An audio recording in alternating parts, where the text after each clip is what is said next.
पिछले एपिसोड में हमने यूनफी के बारे में जाना था जो कि अपना गॉड लेवल ब्रेक थ्रू करने वाला था, लेकिन उसके साथ कुछ ऐसा हो गया जिस वजह से उसकी जान चली गई। लेकिन जान जाने के बाद वो अपनी वापस से एक बार फिर लाइफ को जी पाया। वो उस टाइम में वापस चला गया जब उसने कल्टीवेशन की शुरुआत की थी, और यहाँ पर आने के बाद उसकी पुरानी वाली सारी की सारी कल्टीवेशन उसके पास मौजूद है। और अब यहाँ पर जितने भी लोगों ने उसको परेशान किया था उसके पिछले लाइफ के अंदर, वो हर एक इंसान के बारे में यूनफी जानता है। और अब जब उसके पास पावर आ चुकी है तो वो हर एक इंसान से बदला लेगा जिसने उसको परेशान किया था। इस तरह से यूनफी अपना सफर शुरू कर देता है स्ट्रॉन्ग बनने का, ताकि खुद को इतना स्ट्रॉन्ग बना सके कि दुनिया में उसके मुकाबले का कोई भी मौजूद ना हो। जिसके बाद यहाँ से ये एपिसोड शुरू होता है। तो इस एपिसोड की शुरुआत में यूनफी अपने फादर से कह रहा था कि जहाँ तक कि मुझे लगता है ना, जोंगमिंग जो है वो किन क्लान और शी क्लान के साथ जाकर मिल चुका है और उनके साथ मिलकर वो कभी भी हमारे ऊपर हमला करने की तैयारी शुरू कर सकता है। इस चीज को सुनकर उसके फादर बहुत ज्यादा गुस्सा हो चुके थे। उसके फादर कहना चाहते कि जब से तुम्हारे मेरिडियन डिस्ट्रॉय हुए थे ना, तभी से उसने सोच कर रखा था कि वो अपने ही किसी न किसी पहचान वाले को यहाँ का अगला लीडर बनाने की कोशिश करेगा। पर मैंने ये नहीं सोचा था कि वो इतनी घटिया हरकत कर सकता है किन क्लान और शी क्लान से जाकर मिलके, जबकि वो दोनों क्लान हमारे काफी बड़े दुश्मन है। हमारी इस सिटी के अंदर सिर्फ 4 ही ऐसे क्लान है जो कि सबसे ज्यादा स्ट्रॉन्ग है। एक लिन क्लान है, एक शी क्लान है, एक हमारा जी क्लान है और एक लियू क्लान है। और सारे के सारे क्लान वालों की एक दूसरे के साथ दुश्मनी चलती है। वो एक दूसरे क्लान को खत्म करने के बाद खुद को स्ट्रॉन्ग बनाना चाहते हैं ताकि पूरी की पूरी सिटी पे उनका राज हो। तो यूनफी अपने फादर से कहना चाहते कि 3 दिन के बाद सारे के सारे क्लान की एक मीटिंग होने वाली है, तो उसमें आप ना जरा संभाल के रहना। मैं नहीं चाहता कि आपको कुछ हो जाए। वो लोग कुछ ना कुछ वहां पर प्लान बना कर रखे होंगे। तो उसके फादर उससे कहना चाहते कि तुम्हें फिक्र करने की कोई जरूरत नहीं है। वो सब छोड़ो, तुम मुझे ये बताओ कि तुम्हारे जो मेरिडियन है ना, वो अपने आप ठीक कैसे हो गए, तुम कैसे खुद को रिकवर किए, मुझे ये जानना है। लेकिन यूनफी को समझ ही नहीं आ रहा था कि वो कैसे इसके बारे में बताया। तो उसके फादर कहते कि ठीक है, कोई बात नहीं, अगर तुम नहीं बताना चाहते हो तो मत बता, बस मैं इस चीज के लिए खुश हूँ कि तुमने खुद को रिकवर किया। तुम्हें आगे वाले जो कंपटीशन होने वाला है ना क्लान का, उसमें जरा संभल कर पार्टिसिपेट करना। जोंगमिंग का जो बेटा है, बड़ा बेटा, वो बहुत ज्यादा घटिया इंसान है। वो कुछ ना कुछ तुम्हारे साथ करने की कोशिश करेगा। मैंने तो सुना है कि उसके बेटे ने अपने बॉडी रिफाइनमेंट का 8 लेवल भी अचीव कर लिया है, और तुमने जो उसके फादर को मारा है ना, उसका बदला वो तुमसे लेने की कोशिश करेगा। तो यूनफी अपने फादर से कहना चाहता है कि फादर, आपको मेरी फिक्र करने की कोई जरूरत नहीं है। वो 8 लेवल पे हो या कोई से भी लेवल पे क्यों ना हो, मैं उसकी वाट लगा सकता हूँ और इस क्लान कॉम्पिटिशन जो होगा ना, उसको भी जरूर जीतूंगा। मुझे तो आपकी कल्टीवेशन के बारे में जानना है कि आप तो काफी टाइम से अर्थ रैम जो है ना, उसके मिड स्टेज पे फंसे हुए हो। आपने अभी तक अपने अर्थ रैम के लेट स्टेज को अचीव क्यों नहीं किया? जहां तक कि मैंने सुना है कि एक एसेंस पिल आती है जो कि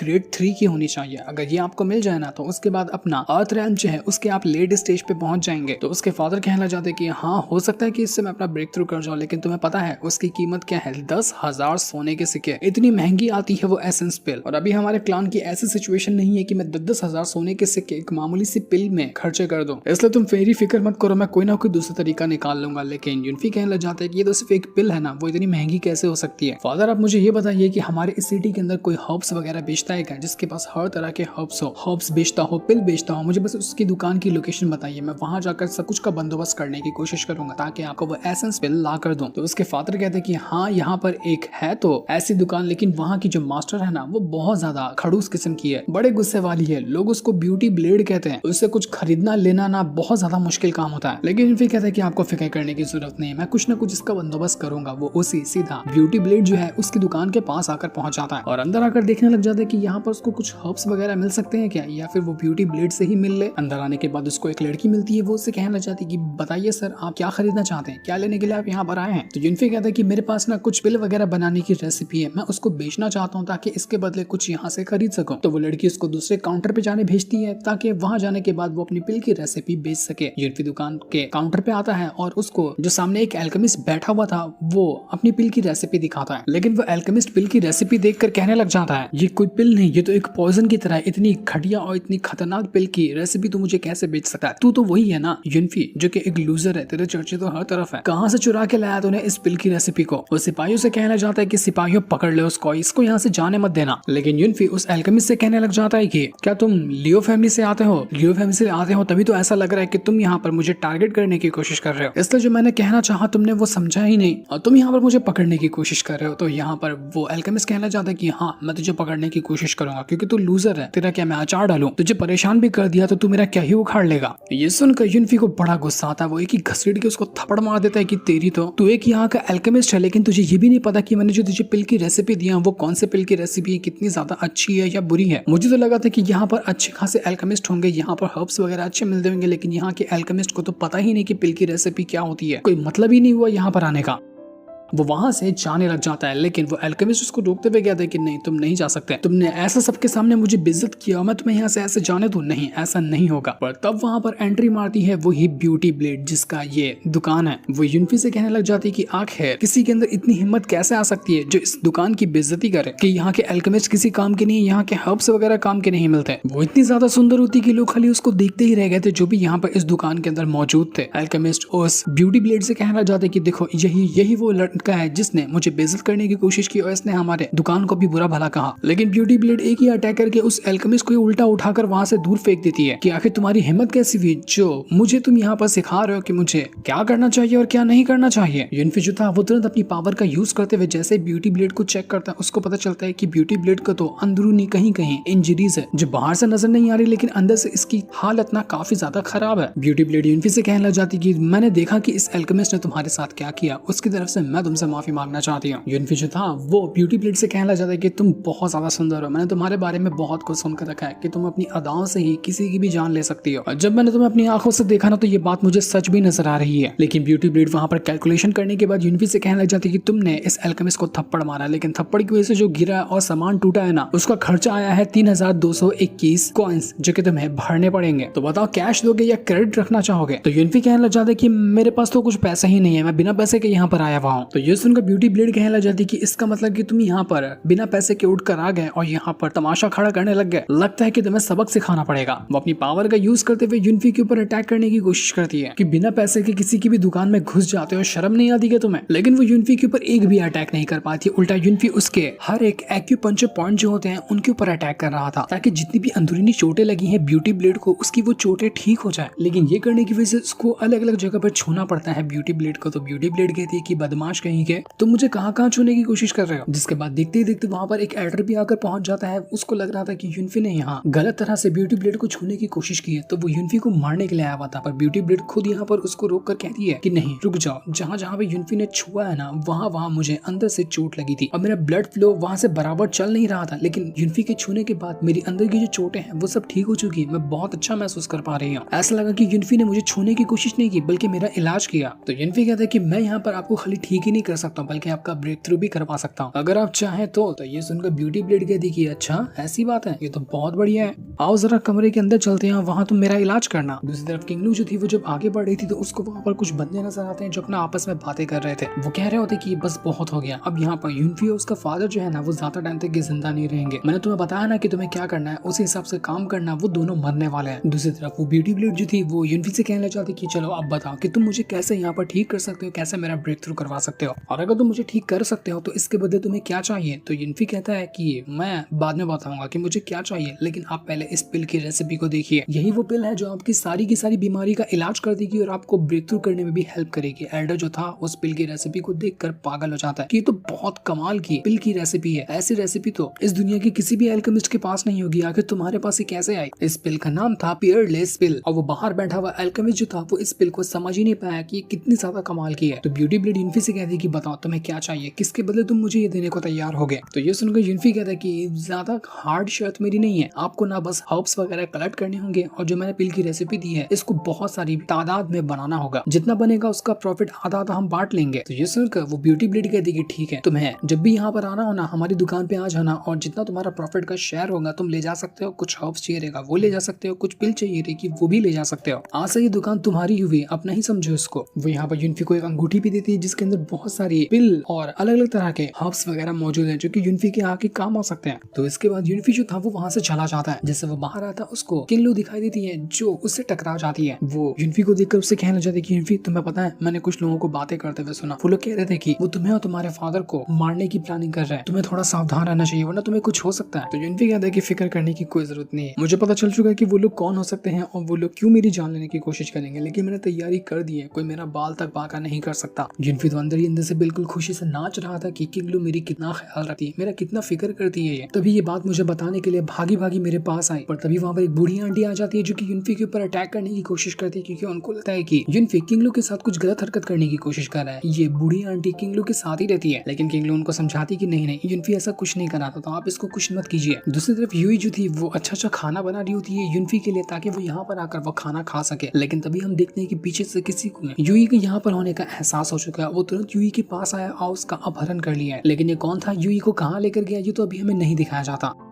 इसके बाद अगले सीन में वो जो क्लान कंपटीशन था वो शुरू हो चुका था। ये सारे के सारे एल्डर जो थे वो यहाँ पर ये क्लान के ही थे, क्योंकि ये जो कंपटीशन क्लान कंपटीशन हो रहा है वो ये क्लान का ही हो रहा है। इसमें जितने भी डिसाइपल वगैरह जो मौजूद हैं वो भी ये क्लान के ही हैं, और कंपटीशन जीतने के बाद उनको प्रमोट किया जाता है। तो युनफी के जो फादर थे वो यहाँ पर कहने लग जाते कि हर साल ये कंपटीशन को करते हैं ताकि डिसाइपल वगैरह अपना कल्टिवेशन में प्रोग्रेस हासिल कर सके, एक दूसरे से लड़कर खुद को स्ट्रॉन्ग बना सके। जो भी यहाँ पर इस कॉम्पिटिशन को जीतेगा वो हमारे ये क्लान में शामिल हो सकता है, हम उसको कोर डिसाइपल बनाएंगे और उसके कल्टीवेशन में हेल्प करेंगे। लेकिन हाँ, इस चीज का ध्यान रखना कि अपने सामने वाले को जान से नहीं मारना है, इस तरह का अटैक करना है कि वो सामने वाला हार जाए पर उसकी जान ना जाए। तो सबसे पहले मोटू ही सामने आता है, वो कहने लग जाता है कि बताओ कौन मुझसे फाइट करने के लिए तैयार है। तो उसकी बातें सुनकर दूसरा एक बंदा था वो यहाँ पर आकर पहुंच जाता है ताकि मोटू के साथ वो फाइट कर सके। ये था बॉडी रिफाइनमेंट के 5th लेवल पर, जो कि मोटू का भी लेवल है। दोनों सेम लेवल के बंदे फाइट करने के लिए यहाँ पर आ चुके थे। दोनों के बीच में कमाल का बैटल होता है, लेकिन मोटू आसानी के साथ ही बैटल जीत चुका था, क्योंकि मोटू ने अपना ब्रेक थ्रू किया है और वो बॉडी रिफाइनमेंट के 6th लेवल पर जाकर पहुंच चुका है। बाकी के जितने लोग भी यहाँ पर उस मोटू के साथ चैलेंज करने के लिए आते हैं वो एक के बाद एक करते हुए सभी को हराया जाता है। कोई भी उसके सामने जीत ही नहीं पा रहा था। सभी लोग कहने लग जाते हैं कि ये मोटू तो बड़ा कमाल का है, इसको ना और ज्यादा रिसोर्सेज देने चाहिए ताकि ये और जल्दी जल्दी अपनी कल्टीवेशन को बढ़ाकर क्लान का नाम रोशन कर सके। तो मोटू का बाप भी कहने लग जाता है कि कहा था ना मैंने, मेरा बेटा बहुत कमाल का है, इस युनफी जैसा नहीं कि एक लूजर हो जिसको कुछ भी नहीं आता, वो दूसरे के भरोसे ही अटका रहता है। तो ये सुनकर युनफी के फादर को गुस्सा आ जाता है। वो कहने लग जाते हैं कि जोंगमिंग अपनी जुबान संभाल के बात कर, युनफी अगर चाहे ना तो तेरे बेटे को कुत्तों की तरह मार सकता है। लेकिन वो जोंगमिंग कहने लग जाता है कि मुझे तो लगता है ना कि युनफी को कोई भी रिसोर्सेस देना ही नहीं चाहिए, उसके रिसोर्सेस कट करके मेरे बेटे को देना चाहिए, क्योंकि युनफी यूजलेस है, वो रिसोर्सेस को खाली वेस्ट कर रहा है। तो बाकी एल्डर भी जोंगमिंग के सपोर्ट में आकर कहने लग जाते हैं कि बात तो सही है, हमने युनफी को कल्टीवेशन में आगे बढ़ते हुए देखा ही नहीं, वो कब का बॉडी रिफाइनमेंट के 3rd लेवल पर ही अटका हुआ है। इसलिए हमने फैसला किया है कि युनफी को रिसोर्सेज भी ना दिया जाए और ये क्लान का जो आगे वाली पोजीशन है लीडर की वो भी मोटू को ही दे दी जाए। दूसरा एक एल्डर अनाउंस करता है कि आज का होने वाला जो कॉम्पिटिशन है इसमें जो भी जीतेगा ना वो बनेगा ये क्लान का अगला यंग मास्टर, जिसको ही आगे चलकर इस लीडर की पोजीशन मिलेगी। तो इसलिए मेहनत करो और दिखा दो तुम लोग कि तुम लोग कितने ज्यादा स्ट्रांग हो। तो युनफी के फादर कहना चाहते कि देखिए ग्रैंड एल्डर, भूलिए मत कि अभी भी मेरे ये क्लान का यंग मास्टर जो है ना वो युनफी ही है और मैंने उसको अभी तक हटाया नहीं उस पोजीशन से। तो दूसरा जो एल्डर था ये क्लान का वो कहने लग जाता है कि देखो अगर युनफी चाहता है कि उसकी जो पोजीशन है यंग मास्टर की वो बरकरार रहे तो उसको यहाँ पर जितने भी लोग उससे चैलेंज करना चाहते हैं ना उसको हर एक का चैलेंज एक्सेप्ट करना पड़ेगा और सबको हराना पड़ेगा। अगर वो ये कर देता है तभी उसको यंग मास्टर की पोजीशन दी जाएगी, वरना कोई दूसरा बनेगा यंग मास्टर। युनफी के फादर समझ चुके थे कि यहाँ पर जितने भी हमारे इस ये क्लान के एल्डर वगैरह है ना उन सभी की ये मिली भगत है, ये जोंगमिंग के साथ मिल चुके हैं, वो युनफी को बेदखल करना चाहते हैं इस क्लान से। लेकिन अब यहाँ पर युनफी के फादर के पास दूसरा कोई ऑप्शन भी नहीं था। अब अगर युनफी को यंग मास्टर की पोजीशन बरकरार रखनी है तो उसको सभी को हराना पड़ेगा। तो वहीं हम युनफी को देखते हैं, वो फर्नेस के अंदर एल्केमी कर रहा था और कुछ खास तरह के पिल को रिफाइन करने की कोशिश में लगा होता है। वो कहने लग जाता है कि जोंगमिंग का जो बड़ा बेटा है वो अभी बॉडी रिफाइनमेंट के 8 लेवल पर है, उसको हराने के लिए ना मुझे कुछ ना कुछ थोड़ा बंदोबस्त करके जाना पड़ेगा ताकि मैं उसको आसानी से हरा सकूं, वरना ऐसे तो मेरे पास पावर ज्यादा है लेकिन मेरी बॉडी उतनी स्ट्रांग नहीं है कि मैं उसके बड़े बेटे से आसानी से जीत पाऊंगा। काफी टफ कंपटीशन हो सकता है ये। तो अपने स्पेशल वर्ल्ड में जाने के बाद ढूंढने लग जाता है कि कौन सी ऐसी कमाल की अटैकिंग टेक्निक हो सकती है जिसकी मदद से मैं कंपटीशन के अंदर किसी को भी हरा पाऊंगा। तो उसको वहां पर एक ऐसी खास टेक्निक मिल भी चुकी थी, इसलिए वो उस टेक्निक को लेता है और जल्दी जल्दी कंपटीशन के पास जाने के लिए निकल जाता है, क्योंकि काफी टाइम हो गया था और अभी तक वो कंपटीशन में पहुंचा ही नहीं था। तभी वहां पर एक लड़की आती जो युनफी से कहना चाहती कि यूई को कोई लोग उठाकर लेके चले गए, न जाने उसको कहां पर लेके गए हैं कुछ समझ में नहीं आ रहा। ये सुनकर युनफी एकदम हैरान रह जाता है कि अभी यूई को कौन लोग उठाकर लेके गए। उधर कंपटीशन के अंदर मोटू ने एक के बाद एक करते हुए सभी को हरा दिया था, कोई उसके सामने टिक ही नहीं पा रहा था, लग रहा था कि यही अगला यंग मास्टर बनने वाला है। तो सारे लोग कहना चाहते कि मोटू इतना जल्दी खुश होने की जरूरत नहीं, तूने अभी तक युनफी को नहीं हराया, जब युनफी को हरा देगा ना तब समझ में आएगा कि तू अगला यंग मास्टर बन सकता है, क्योंकि यूनफी तो तुझे बहुत बुरी मौत मारने वाला है, तो यूनफी के सामने नहीं टिक पाएगा। दूसरी तरफ कुछ बदमाश लोग जो थे उन्होंने यूई को उठा लिया था और वो उसको टॉर्चर कर रहे होते हैं, उसको बहुत मारते हैं वो लोग। ऐसा लग रहा था कि इन लोगों को भी मोटू ने ही काम पर लगाया है ताकि ये यूई को पकड़कर टॉर्चर कर सके, क्योंकि यूई बहुत ज्यादा साथ देती है यूनफी का। तो यूनफी जो था वो अपनी पावर का यूज करते हुए पता लगाने की कोशिश कर रहा था कि यूई अभी कहाँ हो सकती है, लेकिन वो लड़की जो यहाँ पर उसको बताने के लिए आई थी कि यूई को किसी ने उठाकर लेके चला गया, वो यूनफी के साथ कुछ कर देती है, जिस वजह से यूनफी अपना होश खोने लग गया था। ये उसी जोंगमिंग के साथ मिली हुई थी। ये करने के बाद वो जोंगमिंग के पास आती है, उसे कहने लग जाती है कि एल्डर काम हो गया, जैसा आपने कहा था करने के लिए मैंने यूनफी के साथ वो काम कर दिया। यहाँ पर प्लान बनाकर रखा गया था ताकि यूनफी कंपटीशन के अंदर आए ही ना, वो इधर उधर के काम में फंस जाए, उसको अंदर आने का मौका ही नहीं मिले, और अगर भी यहाँ पर आएगा ही नहीं तो वैसे ही डिस्क्वालीफाई हो जाएगा। इसी वजह से मोटू ने यूई को उठवा लिया ताकि यूनफी उसी को ढूंढने में अपना टाइम बर्बाद कर दे। यूनफी के फादर बिल्कुल परेशान थे कि यूनफी कहाँ चला गया, वो अभी तक आया क्यों नहीं, वो ठीक तो होगा ना, उसको तो अब तक के कंपटीशन में आ जाना चाहिए था। मोटू कहने लग जाते कि तुम सब के सब लूजर हो, किसी के अंदर कोई ताकत नहीं है। यूनफी भी लूजर था, तुम लोग भी लूजर हो, और अब जब यहाँ पर कोई मुझसे चैलेंज करने के लिए तैयारी नहीं है तो मैं इस कंपटीशन को जीत चुका हूँ। पर तब वहां पर एक लड़की आती है जो कि उस मोटू को चैलेंज करने के लिए आई हुई थी कि मैं यहाँ पर तुमसे चैलेंज करने को तैयार हूँ, क्योंकि हम सब आते हैं एक ही क्लान से और तुम्हारी हिम्मत कैसे हुई जो तुम अपने ही क्लान के बाकी मेंबर को लूजर कह रहे हो। तो मोटू कहने लग जाते कि यार तुम अपने आप को देख रही हो, तुम अभी बॉडी रिफाइनमेंट के 5th लेवल पर हो और मैं 6 पर हूँ, तुम्हें क्या लगता है कि तुम मेरा मुकाबला कर सकती हो? तुम्हें भी मैं यहाँ पर जान से मार कर रख दूंगा। वो उस लड़की के साथ फाइट करने लग गया था और दोनों के बीच में कमाल का बैटल शुरू हो जाता है, लेकिन वो लड़की उतना कुछ खास कर नहीं पाती, पर टक्कर वो अच्छी दे रही थी उस मोटू को। वो अपनी पावर का यूज करते हुए मोटू को बहुत मारती है, लेकिन मोटू उसके हर एक अटैक को डिस्ट्रॉय करते हुए उसकी हालत खराब कर चुका था। वो यहाँ पर उस लड़की को मारता तो बहुत है, उसके बाद वो उसकी जान लेने के लिए जैसे ही अपनी स्वॉर्ड उसकी तरफ करता क्या है कि उससे पहले ही यहाँ पर ऑरा का एक भवंडर क्रिएट हो चुका था और बिजली की रफ्तार के साथ कोई आता है वहां पर जो उस लड़की को वहां से बचा लेता है। ये कोई और नहीं बल्कि यूनफी था। वो आते साथ ही उस लड़की को बचा चुका था ताकि मोटू उसकी जान न ले ले। उसको देखकर तो सारे के सारे लोग खुश हो जाते हैं कि फाइनली हमारा यूनफी यहाँ पर आ गया, अब मोटू की खैर नहीं। जोंगमी को मोटू हैरान रह चुके थे कि यूनफी यहाँ पर कैसे आ सकता है, इसको तो हमने बाकी कामों में फंसाने की कोशिश की थी ना, पर फिर भी ये कंपटीशन में कैसे आ गया। मोटू सीधा जा चुका था यूनफी के साथ फाइट करने के लिए ताकि यूनफी को मार सके, लेकिन यूनफी थप्पड़ मार कर मोटू का गेम बजा देता। उसके फूगे हुए गाल को वो दबा कर पचका चुका था, इतना थप्पड़ मारता उसको कि उसकी हालत खराब हो चुकी थी। यूनफी उसे कहता है कि तू मुझे लूजर कह रहा था ना, क्या हुआ? मैंने तो अभी तक अपनी स्वॉर्ड का इस्तेमाल भी नहीं किया, सिर्फ 5 थप्पड़ मारे हैं तुझे, उसी में तू बेहोश होने लग गया। और सच में यहाँ पर मोटू बेहोश ही हो जाता है, सिर्फ 5 थप्पड़ का वो काफी था। जोंगमिंग यूनफी से कहना चाहता है कि तू जो कल्टीवेशन कर रहा था, तेरी कल्टीवेशन इंक्रीज कैसे हुई? मैंने तो उसके अंदर उंगली करने की कोशिश की थी ना, अपने साथी को भेजा था तेरे पास ताकि वो तेरी कल्टीवेशन डिस्टर्ब कर दे, जिस वजह से तू अंदर ही अंदर कल्टीवेशन करते हुए मारा जाएगा। लेकिन यूनफी कहता है कि नहीं ऐसा हुआ ना, कुछ भी, मैं बच गया ना, तभी तुम्हें बौखलाहट से चढ़ी हुई है। तुमने यहाँ पर मुझे कंपटीशन से बाहर रखने के लिए बहुत घटिया प्लान बनाया, अब मैं दिखाता हूँ कि असल में प्लान किसको कहते हैं और तुम जैसे लोगों को सबक कैसे सिखाया जाता है। यूनफी ने अपनी पावर को एक्टिवेट कर लिया था और धीरे धीरे करते हुए वो उसी जोंगमिंग की तरफ बढ़ रहा होता है। ऐसा लग रहा था कि वो जोंगमिंग को फाड़ कर रख देगा, क्योंकि अब यूनफी का जो लेवल था वो 3 लेवल ब्रेक थ्रू हो चुका था। वो बॉडी रिफाइनमेंट के 6th लेवल पे पहुंच चुका है, वो भी कुछ ही टाइम के अंदर उसने अपना इतना सारा ब्रेक थ्रू कर लिया। यूनफी कहने लग जाता है कि मुझे अगर अपने आप को साबित करना है कि मैं स्ट्रांग हूं तो मुझे यहाँ पर सारे लोगों का चैलेंज एक्सेप्ट करना पड़ेगा ना। ठीक है, मैं हर एक इंसान को चैलेंज करता हूँ, जिसके अंदर हिम्मत है वो मेरे सामने आए और मुझसे फाइट करके दिखाए। जितने भी लोग यहाँ पर खड़े थे सबकी हवा निकल चुकी थी। वो यूनफी का ऐसा गुस्से वाला चेहरा देख कर ही अंदर से कांप रहे थे। उसको चैलेंज करना तो बहुत दूर की बात है। जोंगमिंग पागल हो गया था, उसका मन कर रहा था कि वो यहीं पर यूनफी की जान ले ले, लेकिन यूनफी के फादर कहने लग जाते हैं कि आज यहाँ पर साबित हो गया ना कि मेरा बेटा लूजर नहीं है। क्या किसी एल्डर को कुछ और भी कहना है कि कोई और काबिलियत देखना चाहता है मेरे बेटे की? आइंदा किसी ने भी मेरे बेटे के बारे में इस तरह से बात करने की कोशिश की ना तो मैं उसको वार्निंग नहीं दूंगा, काट कर रख दूंगा उसको। यूनफी कहता है कि जब कोई मुझे चैलेंज करने के लिए तैयार नहीं है ना तो मैं अब यहाँ पर ये क्लान का यंग मास्टर हूँ और मेरी पोजीशन कोई भी नहीं ले सकता। पर तभी वहां पर कोई बंदा एंट्री मारता है जो कि बहुत ही खतरनाक एंट्री लेकर आया हुआ था और आते साथ ही वो यूनफी के ऊपर अटैक करने लग जाता है। अटैक अचानक से लगा था, इस वजह से यूनफी को उस अटैक का असर होता है और उसकी हालत खराब हो चुकी थी। तब वहां पर आता है यीली, यही है जोंगमिंग का बड़ा बेटा जो कि अभी बॉडी रिफाइनमेंट के 8 लेवल पे मौजूद है। उसको देखकर तो सारे के सारे लोग हैरान हो जाते कि सीधा 8 लेवल पे कैसे पहुंच गया। यीली जो था वो कहने लग जाता यूनफी से कि तेरी हिम्मत कैसे हुई जो तूने मेरे भाई को थप्पड़ मारा? ऐसा हाल करूंगा ना तेरा कि तू सपने में भी नहीं सोच पाएगा, लंगड़ा लूल्हा बना कर रख दूंगा तुझे मैं। तो यूनफी कहता है कि बोलने से कुछ नहीं हो जाता, करके दिखाना पड़ता है, जरा करके दिखा कि तू मेरा क्या उखाड़ सकता है। तो ये सुनकर ली जो था वो यूनफी के साथ फाइट फाइट करने लग जाता है। इन दोनों के बीच में एक कमाल का बैटल शुरू हो चुका था। ये ली युनफी को मारने की कोशिश करता है और युनफी अपने आप को बचा रहा था, और तभी देखते देखते ये ली जो था वो वहां पर अपना एक और लेवल ब्रेक थ्रू कर जाता है। वो बॉडी रिफाइनमेंट के 9th लेवल पे पहुंच चुका था। उसने बैटल करते करते ही अपना ब्रेक थ्रू कर लिया, जो देखकर सभी लोग दंग रह चुके थे कि इसके हाथ ऐसा क्या चीज लग गया है जो खड़े खड़े अपना ब्रेक थ्रू कर रहा है। ये ली युनफी से कहता है कि बस बहुत हो गया युनफी, अब तू मरेगा तो बचने वाला नहीं है। तो अपने आप को होशियार समझता है ना, ये तेरा सपना अधूरा रह जाएगा। वो अपनी एक बहुत ही ब्रूटल अटैक को यूज करते हुए युनफी के ऊपर अटैक देकर मार चुका था, जिस वजह से आधा से ज्यादा बैटल अरीना ही वहां पर डिस्ट्रॉय हो गया था। पता ही नहीं चलता कि युनफी कहाँ गायब हो गया। सब लोग घबरा चुके थे कि युनफी कहीं मर तो नहीं गया। यही मौका देखकर वो जो ज़ोंगमिंग होता है वो तुरंत पीछे से युनफी के फादर के ऊपर अटैक करने की कोशिश करता है, ताकि एक तरफ से युनफी मर गया होगा तो दूसरी तरफ से उसका बाप भी मर जाएगा। लेकिन युनफी के फादर उसके अटैक को रोक लेते हैं। वो जो ज़ोंगमिंग था उसने भी अपना लेवल ब्रेक थ्रू किया था। अब वो अर्थ रेल्म के लेडीज स्पीच पे पहुंच चुका है, जिसको अभी तक युनफी के फादर ने ब्रेक थ्रू नहीं किया। ज़ोंगमिंग कहने लग जाता है कि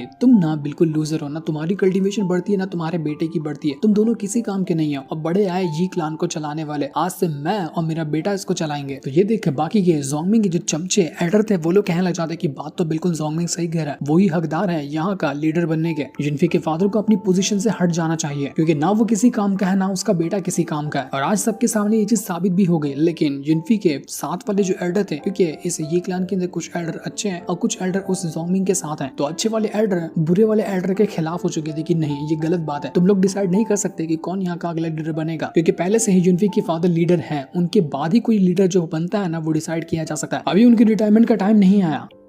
लेकिन ज़ोंगमिंग कहने लग जाता है कि ये सब किताबी बातें हैं, ये पुराने रूल वगैरह थे। अब यहाँ पर सिर्फ पावर का ही सिक्का चलता है, जिसके पास पावर है वही लीडर बनता है और जो कमजोर है उसको बेदखल कर दिया जाता है। जैसा कि अब यहाँ पर होगा युनफी और उसके बाप के साथ। मैं हमारे ये क्लान की जिम्मेदारी लेने के लिए तैयार हूँ और उसको मैं इतना अच्छे से चलाऊंगा जितना अच्छे से इस युनफी के फादर ने कभी सपने में भी नहीं चलाया होगा। आज मैं अनाउंस करता हूँ कि मैं हूँ इस ये क्लान का अगला लीडर। तो जितने भी डिसाइपल यहाँ मौजूद है सब लोग मुझे ग्रीट करो, और जो ग्रीट नहीं करेगा जगह पे मार दूंगा मैं उसको। तो ना चाहते हुए जितने भी डिसाइपल थे उनको डर के मारे ज़ोंगमिंग के सामने रिस्पेक्ट पेश करनी पड़ती है और उसके सामने झुकना पड़ता है कि नए मास्टर अब हम आपको ग्रीट करते हैं। ज़ोंगमिंग की खुशी का ठिकाना नहीं था कि मैं तो यहाँ पर अगला लीडर बन गया, अब देखता हूँ कि मुझे कौन ही रोक सकता है। पर तभी वहाँ पर युनफी एंट्री मारता है और वो कहने लग जाता है कि क्या कमाल का शो दिखाया तुम लोगों ने, बहुत अच्छा ड्रामा कर ले, तो तुम लोगों को तो सीरियल में काम करना चाहिए था। युनफी को तो कुछ हुआ ही नहीं था, उसका एक बाल तक बाका नहीं हुआ और बिल्कुल वहाँ पर खड़े होकर सारा तमाशा देख रहा था। उसको देखकर तो सभी की जान में जान आती कि युनफी को देखो कुछ नहीं हुआ, युनफी वापस आ चुका है। ये युनफी से कहने लग जाता है कि तू जिंदा कैसे बच गया, तो मर गया था ना, मैंने इतना ब्रूटल अटैक तुझ पे किया था, तू जिंदा कैसे बच सकता है। तो यहाँ पर युनफी कहने लग जाता है कि मुझे तो कुछ हुआ ही नहीं था, मैं बस यहाँ पर ये नाटक कर रहा था ताकि मैं तुम्हारा और ये जो ज़ोंगमिंग है ना इसका असली चेहरा सबके सामने ला सकूं। और देख इस ज़ोंगमिंग ने बता दिया कि वो कितना घटिया इंसान है और वो क्या सोचता है हमारे इस क्लान के बारे में। तो अब मुझे तो एंट्री यहाँ पर लेना ही था। ये जो था वो एकदम भड़क चुका था, वो तुरंत अपनी पावर को एक्टिवेट करता है और युनफी को मारने की कोशिश करता है। वो युनफी के ऊपर अटैक करते हुए उसकी जान लेना चाह रहा था, लेकिन अब यहाँ पर युनफी रुकने वाला नहीं है। वो अब यहाँ पर बहुत मारेगा उस यीली को। युनफी अपने अटैक का यूज करते हुए जितने भी वो यीली उसके ऊपर अटैक करने की कोशिश करता उसके सभी अटैक से बचता और उल्टा उसके ऊपर अटैक भी करता जा रहा था। जिसके बाद देखते ही देखते युनफी जो होता है वो जैसे अपनी पावर को एक्टिवेट करता है, उस यीली की स्वॉर्ड जो थी वो युनफी के कंट्रोल में आ चुकी थी और यहाँ पर वो उसी की स्वॉर्ड की पावर को एक्टिवेट करते हुए मल्टीपल स्वॉर्ड बनाता है और यीली के ऊपर अटैक की बारिश कर चुका था। यीली का पूरा जो शरीर होता है वो चीथड़े उड़ चुके थे, उसके जगह जगह से खून आने लगता है और वो खून की उल्टियां करने लग गया था। युनफी को तो कुछ भी नहीं हुआ और उसने यहाँ पर यीली की धज्जियां उड़ाकर रख दी थी, उसका शरीर बिल्कुल छलनी बन चुका था। जिसके बाद युनफी जो होता है वो उसी स्वॉर्ड की मदद से बस अब यहाँ पर यीली की जान लेना चाह रहा था, वो उसको जान से ही मार देता। जितने भी लोग यहाँ पर थे वो ये चीज देखकर बिल्कुल हैरान रह चुके थे। युनफी के फादर तो उनकी खुशी का ठिकाना नहीं था कि देखो तो मेरे बेटे को, ये है मेरा बहादुर बेटा, मेरे बेटे ने स्वॉर्ड इंटेंट बनाना सीख गया, तभी तो वो इतना अच्छे से स्वॉर्ड को हैंडल कर पा रहा है, उसकी पावर को यूज कर पा रहा है और उसके सामने ये लीड टिक ही नहीं पाया। ये है मेरे बेटे की असली पावर। युनफी उस यीली की जान नहीं लेता, वो उससे कहता है कि तू लूजर है इसलिए तुझे बख्श दिया, आइंदा कभी भी मेरे काम में टांग घुसाने की कोशिश की ना तो कुत्तों की मौत मारूंगा, तू बचेगा नहीं। यीली बिल्कुल पागल हो चुका था कि मैंने इतनी मेहनत की, मैं यहाँ पर हार नहीं सकता, मैं लूजर नहीं हूँ। तो वो तुरंत यहाँ पर एक और अटैक यूज करता है और पीछे से ही युनफी के ऊपर अटैक करने की कोशिश करता है ताकि वो अचानक में हमला करते हुए युनफी की जान ले सके। लेकिन युनफी ने उस अटैक को देखा भी नहीं और उसका ऑरा ही अपने आप इस अटैक को डिस्ट्रॉय कर जाता है। युनफी का ऑरा ही इतना कमाल का था कि उसको यहाँ पर अटैक के बारे में पता चल गया कि कौन सा अटैक आ रहा है और कौन से अटैक को कब रोकना है। युनफी कहते हैं कि मैंने तुझे एक मौका दिया था लेकिन तूने ये मौका गंवा दिया। इसलिए वो तुरंत ही